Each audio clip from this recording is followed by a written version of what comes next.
చంద్రబాబు నాయుడు గారు ముఖ్యమంత్రిగా ఉన్నప్పుడు 2001లో జినోమ్ వ్యాలీ అని ఒకటి పెట్టారు. షామీర్పేట దగ్గర, తుర్కపల్లి దగ్గర పెడితే ఈరోజు ఆ జినోమ్ వ్యాలీ నుంచి ప్రపంచవ్యాప్తంగా మనకి వ్యాక్సిన్ల ఉత్పత్తికి అదొక కేంద్రమైంది, ఒక హబ్ అయింది. అంటే మొక్క ఒకరు నాటొచ్చు, విత్తనం ఒకరు పెట్టొచ్చు, కానీ దాని ఫలాలు అల్టిమేట్గా భవిష్యత్ తరాలకు అందుతాయి. అట్లా ముందు చూపుతో కొన్ని కార్యక్రమాలు ప్రభుత్వాలు చేయాలి, చేస్తాయి. బుద్ధున్న ప్రభుత్వం అంటే చేస్తుంది.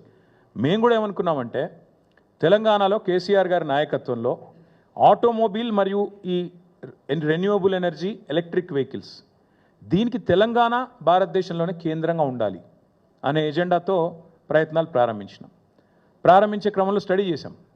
చెన్నైలో ఒక ఆటోమొబైల్ కేంద్రం ఉంది, అక్కడ చాలా కంపెనీలు, ఫోర్డ్ లాంటి కంపెనీలు మ్యానుఫ్యాక్చరింగ్ పెట్టాయి.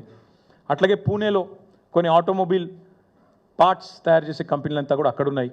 మరి మనం ఏం చేయొచ్చు అని ఆలోచించినప్పుడు మనకు సముద్ర తీరం లేదు, ఈకోసిస్టమ్ లేదు, మరి ఏం చేయాలి అని ఆలోచించి ఎలక్ట్రిక్ వాహనాలను బలంగా ప్రోత్సహిద్దాం, వాటికి సంబంధించిన మొత్తం ఈకో అంతా ఇక్కడే డెవలప్ చేద్దామన్న ఎజెండాతో ఆ క్రమంలో హైదరాబాద్కి ప్రాచుర్యం రావడానికి హైదరాబాద్ని ప్రపంచ పటంలో ఎలక్ట్రిక్ వెహికల్ ఎంతూజియాస్ట్ దృష్టిలో పెట్టడానికే ఫార్ములా ఈరియస్ వాళ్ళని అప్రోచ్ అయినాం.